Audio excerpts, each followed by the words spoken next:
Andy, one tip to the 30 customers who buy this car and want to drive those kind of speeds. Go.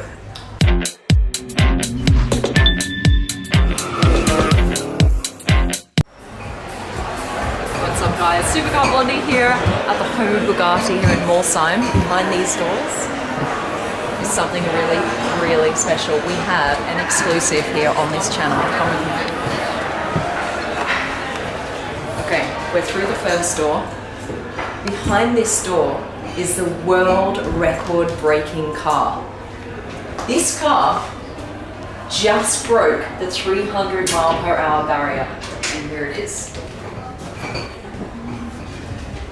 First time on any YouTube channel in the world, right here. Make sure to subscribe, Supercar Blondie, be part of the family. This is where we get access to the craziest cars in the world. Let's open her up here. Here she is. And the name of this car is the Chiron Supersport 300 Plus. Makes sense. It's exactly what it's just achieved. Come in, come in. You might be wondering why it looks dirty, right? I mean, look at all these flies all over the front of the car. They've done that on purpose. They want to leave it like this in its original state. This is how it achieved the world record. And what they're actually thinking of doing is putting PPF over the top of the car to preserve the flies. I mean, when I first saw it, I was like, oh my God, it hasn't been cleaned. It's all on purpose because this is the moment. They really want to preserve that single moment in history where the first ever production car or pre-production car broke through that 300 mile per hour barrier. Come take a look at this interior here. Right, so you'll see there's only one seat in here. The passenger side has been fully stripped down. It has all of these kind of measurement instruments in there. There's a roll cage, you can see here, full steel roll cage. Now, there are a lot of people saying online, well, this world record doesn't count because it doesn't look like a production car. It doesn't have the second seat, it has the roll cage, it's fully stripped down there, and the passenger seat, etc., etc. The only reason why they have removed the passenger seat and put in a roll cage is for safety. No one has done this speed before in a production car. This exterior, what you see here, is all 100% going to be what is delivered to the customer. 30 of these are going to be made, and as you see it now, every single detail on the exterior, this is how it's going to be delivered to the customer. So this is the W16 8-litre 1600 horsepower engine, and this is 100 horsepower more than the standard Chiron. Let's get the guys, let's chat to them about how this all went down.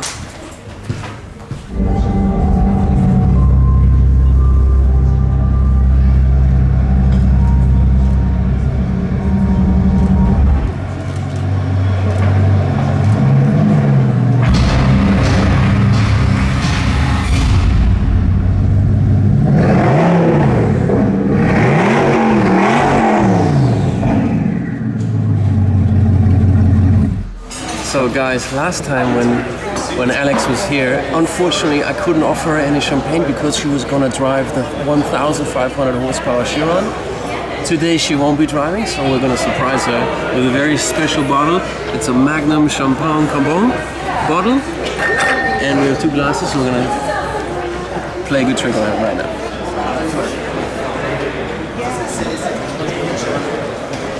Alex, come here. What is this? So last time I was unable to offer you any champagne. Oh my God! You were gonna drive our car, so that I is so awesome. Please hold this. What? We have a special bottle, carbon champagne for you. Oh my God! It's a Magnum. Are we gonna finish the bottle? Is that the plan? It's all up to you. This is so awesome. Wow, look at this. So this is actually carbon fiber? It's a glass bottle with carbon fiber wrapped with carbon fiber. What? That's amazing. Bugatti labeled champagne. Here, standing with the world record breaking car. There you go. Oh my God! Oh, what service? It is Frank, everyone. No introduction needed. Frank is the star of this YouTube channel. He is the Deputy Director of Design at Bugatti. Massive congratulations. Thank you. Just had a promotion. Thank you. Congratulate Frank. Hit those comments. He'll be reading them later, won't you, Frank? No, not really. He won't be reading them. He's not online. Let's talk about this car. You are, along with your team, of course, it's teamwork, but you guys are responsible for the look of this car, for the exterior. That's right, that's right. Obviously, the aerodynamics were a massive factor. It's very important. Yeah. Basically, an experience for over 10 years of doing these cars that are capable of going beyond 400 kilometers an hour have gone into this car. Yeah. So right from the start, we knew a lot of things, how to put them so that the car could actually exceed now 300 miles an hour. Yeah, exactly. When we got the briefing from the board that we wanted to create a car to go beyond 300 miles an hour, it became apparent from the start that something needed to be done to the drag of the car. So that's why the long tail came on. Should we start back there? Yeah, let's start So over here. this is the most, I suppose, drastic change that you can see initially when you look at this car is the length of the tail. How much longer is this actually than This is about 10 inches longer or 25 centimeters. Why is it so important to make the car longer to, combat that kind of drag? It's mostly about two things. First of all, you want to attach the airflow, we call this laminar airflow, for as long as possible onto the body of the car, and then have it tear off in a very defined edge. Okay. So that's what this little ducktail spoiler is for. And you want to shrink down the area of tear off on the rear of the car. So you want to get this area where the airflow separates from the car as small as possible. Okay. So this is about 40% smaller than the standard Chiron. Okay. And that's a major improvement in aerodynamics. As you may know, in aerodynamics, it's never that one thing that you find that saves it all. Yeah. It's a lot of little details that add up to the result. Having said that, the fascinating detail about this is that the long tail actually created most of the improvement, actually. Right. So This is a wing here, isn't it? this is still a wing, but this is the wing of the Chiron. This Chiron has the same wing, but the concept here is to try and keep the wing in for the top speed run. We've just discussed these exhausts with the 110. They look the same. Is it exactly the same? Or? That's right. To be honest, the development of this car has been progressed a little bit more than the 110. So these exhausts we had first developed for this car. Okay. But nevertheless, everything that we learned on this car also goes to the 110, which actually has the same engine, 1600 horsepower. Right. Is this engine as well? So that kind of made sense to get what we learned on this car and put it also on the 110. Oh, that's interesting. You've got this design feature here. The holes as well on the 110. Obviously, it doesn't look like this, and they're up the back. But that's interesting that it kind of carried through into this design as well. That's right, yeah. It's a combination of both air outlets here on the front fender, actually, to relieve the pressure from the wheel wells. We bent the front radiators into the wheel wells, and from there we want to relieve the pressure. Otherwise, it would push the car up in the front, and at 300 miles, it's the nervousness that you don't want. You want to have it stable. Is there a reason why they're round, for example, and not straight? We could have put louvers, but it's such an iconic shape to have these holes, right? Yeah. It's it could be inspired by a rocket launcher as well. It's kind of cool detail that we like to put on the car. So now here it's 9 holes, and it serves the purpose of exiting air. Whether on the 110 it's 5 holes and it takes air in, right? Takes air in. But this is more aggressive here on the lights, isn't it? This comes down a little bit. That's right. more. The actual headlight is the same as on the Chiron. The eyebrow is more inclined now, is lower on this point, and that's what gives it this kind of more aggressive More look. aggressive, yeah. And it's counterbalanced with this movement here. This is also new. This piece. This is also new. It's also a killer feature that it's really... the killer feature. I knew there'd be one. This is really the feature that makes the air go around the corner in a way that you need to go 300 miles per hour. When customers get this car, will this be standard? The orange stripes? What's going on there with will the be colour? 30 cars, Yeah. right? And they will be configured like this. Okay. This is what we call the world record spec. And if you look back at our history, the Veyron Super Sport was the first to introduce the visible carbon fiber plus orange. Right. So we thought about our customers and their collections. If the car like a Veyron Super Sport is in their collection and this would sit next to it, they would give a nice pair. So that's why we stuck to the orange.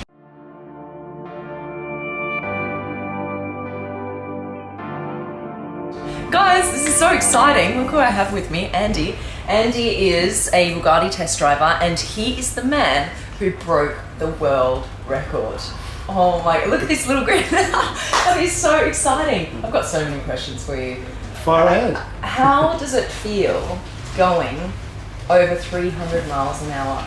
I mean, how does, like you're one of the only men in the world who have driven this fast in a production ready car.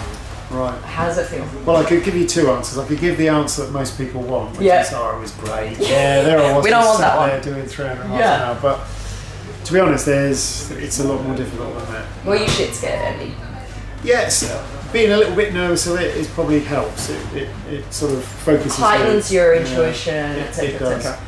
It's a massive task though to actually achieve something like this. You know, everything on the car that you think is linear. You know, let's say speed. You think of speed as a linear measurement, but I can tell you that's absolutely not. And you probably know yourself. You've driven lots of fast cars. 150 miles an hour is quite quick, but you step it up a bit more, even another 30 miles an hour, it feels a hell of a lot faster than one. In the run-up, in your tests, During the test, what number did you get to before you actually went all the way to 300? But you have to validate every step. Yeah. So the first step is 250, which in the Bugatti is nothing, of course. But you have to do, well, actually first you do a 70 kilometre run, so there's virtually no aero effect on the car. You're measuring the loads on the suspension and therefore the weight pushing down. You then do a 250 run for 10 seconds. And you're talking about kilometres in? Yes. Yeah. And then a 300 for 10 seconds, then a 350 for 10 seconds. So you've got that data in the bag, you come back, and then you spend a lot of time looking at all the data. So you can follow this through until you get to 450 is the last one you can do constantly for a long time. So 450 is pretty quick. So you hold that for 10 seconds, you've gone a long way. Yeah. So how far do you go actually at 450 in 10 seconds? Well, at top speed it's a kilometre in 7 seconds. Roughly, so 36.6 meters per second. So it's you're travelling. You're going places. So you get that last data set at 450, well, 400 and 450, and then very clever people sit with computers and they say, okay, when we get to roughly 500, this is what will happen. How did you get nominated to actually sit in this car and go for the world record? Because there are other Bugatti test drivers. How did that come down to you? Well, all I know from how it happened with me, I got a phone call and said, can you come to my office, we need to discuss something. And we sat Something down. small. Yeah, and he said, listen, we're going to do a Chiron Super Sport 300 plus, and would you like to drive it? So. And you were just like, yes please, that's awesome. Yeah, I mean I said yes quite soon, and then after I left I was walking around and thought, what did I just do? If someone tries to attempt the same thing, because we now know the car is capable of doing that, what's the difference between, just any Joe getting in behind the wheel and someone like you? One thing we haven't spoken about this speed, because all these things happen and get worse and worse with speed. One of them is just the physical speed that the wheels are turning when you get to that speed. I think at 450 everything's manageable. Right. When you start to go more than that, this spinning effect on the wheels, there is a gyroscopic effect to it, and which obviously gets worse as a square of the speed as it increases. So if you pick up a gyro or a spinning top when you were a kid, and you pick it up and it's got a bit of a mind of its own, hasn't it? Right. If you actually pick it off the ground, you can feel some forces. Or if you've got something spinning in a box and you put it'll move. You can move it, and when you move it, it continues moving. And so, though the wheels are having that effect, so you're driving along and you're trying to stay straight. If you're going slightly off course, which you will be, when you put some input into the steering to bring it back, it'll respond to what you have asked for, but it won't stop. Self-center, it won't stop. It just keeps going. Keep going. Yeah. So you need to make a reaction or an action to stop you going out of the line. Right. And then you need another action, subsequent reaction to that one. to that one, and so on. And you can, and it just gets to the point where So you're always you're constantly correcting Yeah. left to right, left to right. right, and then throw in this 136 point something meters per second. Everything's happening really quickly. Wow. The most minuscule adjustments to the steering wheel make a huge difference, and then you add this gyroscopic effect. It's really quite a lot of work. Andy, one tip to the 30 customers who buy this car and want to drive those kind of speeds. Go. Never drink and drive. Yeah, that's a given. Yeah. What you would do is you just build up to it. So go 350, go 360, go 370. Don't do it all in one jump. Yeah. And you'll sort of migrate with the speed, and you'll migrate your experience in the right direction, so that when you arrive there, you'll have some idea of what's going to happen. Even I went to the test track the first time I drove this at 420, and just go 420. It's actually, wow, that's fast. Yeah. It's from 380.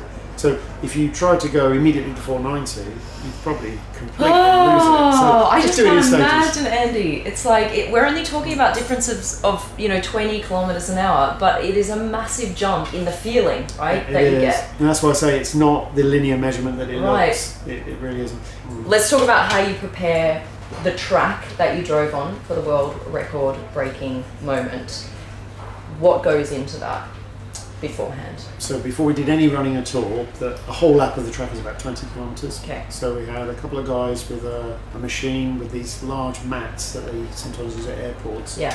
which basically sweep and clean and pull all of the bits and pieces that could be on the track, little stones, bits of tree, Yeah. and they're all vacuumed away. What goes into a tyre then to go these speeds, Andy? Well, what we did, we used a standard Chiron tyre, Yeah. Michelin Pilot Cup 2, but what they did do is took all of the tyres we were going to use and spent quite a lot of time x-raying them and analysing the x-rays just to be sure there are absolutely no defects. Okay. So they're just standard Michelin Pilot Cup 2 tyres? They were. Nothing else Yeah, as far as were done to yeah. them? This is it. Wow, this so- is where you were sitting. So as I said, I apologise, I left a lot of my A sweat lot of in sweat. there. Yeah, it's a bit sweaty in here. But Everything. You left everything, Andy. You didn't even clean the car afterwards. No, I didn't. You're right. No, it's quite cool actually. They've done that on purpose just so you can get that experience and see that the car really did this. Like all the bug splatters here are still on the car, on the windshield, all down the front. And this is pretty much how it was when you were driving it, but you Yeah. also had lots of different measurement boxes or Exactly. what was So going on? You see there's no passenger seat. Yeah. The reason for that is that actually there were quite a few laptops balanced on top of there that Right. have gone, but there's a lot of electronic control boxes and basically data recording equipment. Okay. Because you need to record everything. Yeah, we of have course. a telemetry system beaming that back, but you need to record everything as well. And Not just your speed, but all the data. The weight of the car makes no difference to the top speed. Why? Because in the end, what the problem is it's basically drag. Yeah. So the drag is what controls the top speed. So, okay, the weight will affect the acceleration. What's important just to point out is even if this did have a second seat, right? We got rid of all of the equipment to measure what was going on. It wouldn't have made any difference to the top speed. It could have had a second seat no, in here. it wouldn't make any You'd have difference at still all. been able to do that No. speed. Okay. No, and the reason obviously this is all in for safety Safety, reasons. So the yeah. same with the seat, with all the side protection. It's just, we're going into an area where we're pushing the boundaries, Yep. and yeah, you just need to. I'm not sure what would happen if you had an accident at that speed.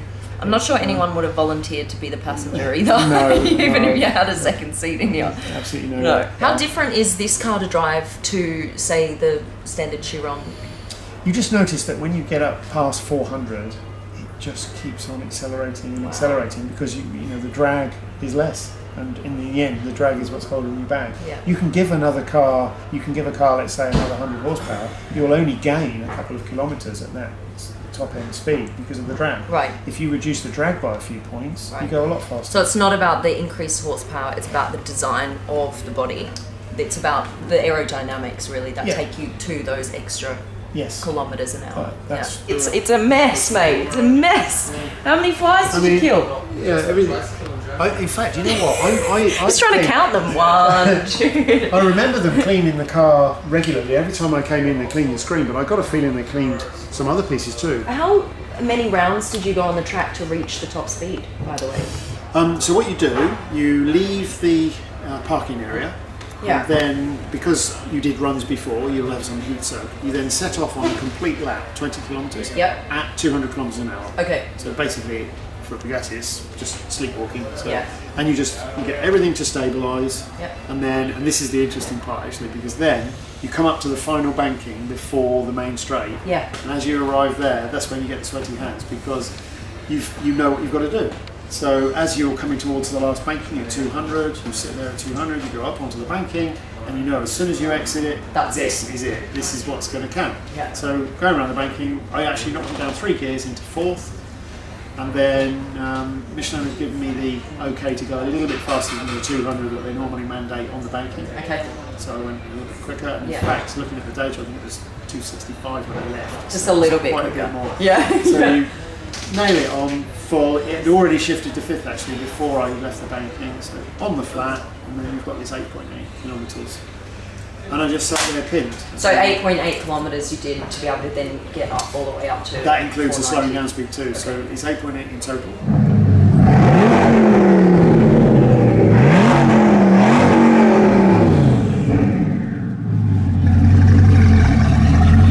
We have a lot to celebrate. Well, don't this we? is the car. No? This is the car. Broken record. Congratulations. So, thank you very much. Bugatti, you guys rock. Love you guys so much.